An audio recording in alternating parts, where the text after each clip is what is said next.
Have a question in an AP given a equals to 7. What is A? A is the first term.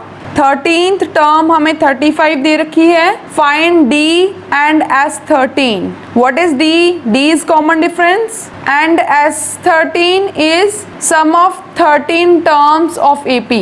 Got it. देखो कोई भी question करने से पहले हमें टर्म्स क्लियर होनी चाहिए, ठीक है, कि क्या क्या गिवन है और क्या हमें फाइंड आउट करना है. एंड सेकंड थिंग, हमें फॉर्मूलाज अच्छे से लर्न होने चाहिए. अगर हमें फॉर्मूलाज अच्छे से याद हैं तो हम क्वेश्चन को देखकर ही गेस कर सकते हैं कि हमें कौन सा फॉर्मूला अप्लाई करना होगा. ठीक है, इस क्वेश्चन में हमें डी और S13 फाइंड आउट करना है और यहाँ पर दो फॉर्मूलाज लगने वाले हैं. कौन से दो फॉर्मूलाज लगेंगे? एक तो nth टर्म का formula an equals to a plus n-1 into d, ये वाला फॉर्मूला होता है. और सेकेंडली सम वाला फॉर्मूला लगेगा Sn इक्वल्स टू n/2 इंटू 2a plus n-1 into d. एक तो ये फॉर्मूला होता है सम का और दूसरा कौन सा होता है? Sn equals to n/2 into a plus l, where l is last term, right. इन दोनों में से कौन सा फॉर्मूला लगाना है वो हम बाद में डिसाइड करेंगे. सबसे पहले हम इसे यूज करके d की वैल्यू निकालते हैं. d की वैल्यू फाइंड करने के लिए यही फॉर्मूला क्यों लगाएंगे? बिकॉज देखो ये बाकी की सारी टर्म्स हमें गिवन है. an मालूम है, an कितना है? a13 35, a13 है, इसका मतलब ये क्या है? n की वैल्यू, ठीक है. n कितना है? 13. यहाँ से हमें मालूम चलता है कि n कितना है? 13. ओके. a कितना? a फर्स्ट टर्म कितनी है? 7. तो यहाँ से जब हमें बाकी सारी टर्म्स की वैल्यू मालूम है तो d की वैल्यू निकाल सकते हैं. दैट्स वाई हम ये वाला फॉर्मूला अप्लाई करेंगे. ठीक है, लेट्स सी हाउ. n की वैल्यू कितनी है? 13 इक्वल्स टू a प्लस यहाँ पर देखो n-1 that is 13-1 into D. अब a की वैल्यू भी भर देते हैं और an की वैल्यू भी जो दे रखी है वो भर देते हैं. ठीक है, a13 कितना है?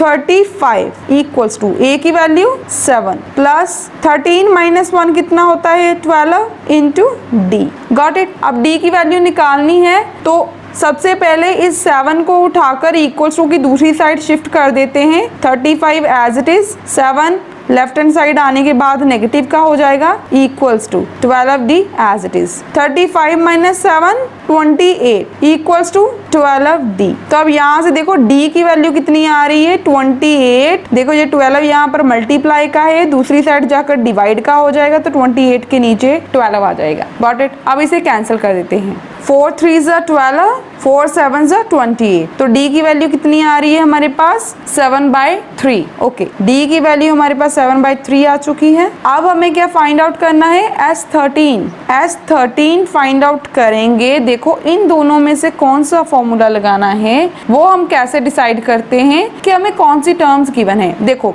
S13 है तो n की वैल्यू तो 13 है, हमें गिवन है. a की वैल्यू 7 दे रखी है और ये l है, l लास्ट टर्म. तो लास्ट टर्म यहाँ पर यही है ना 35, क्योंकि 13 टर्म्स है तो 13th टर्म लास्ट ही होगी.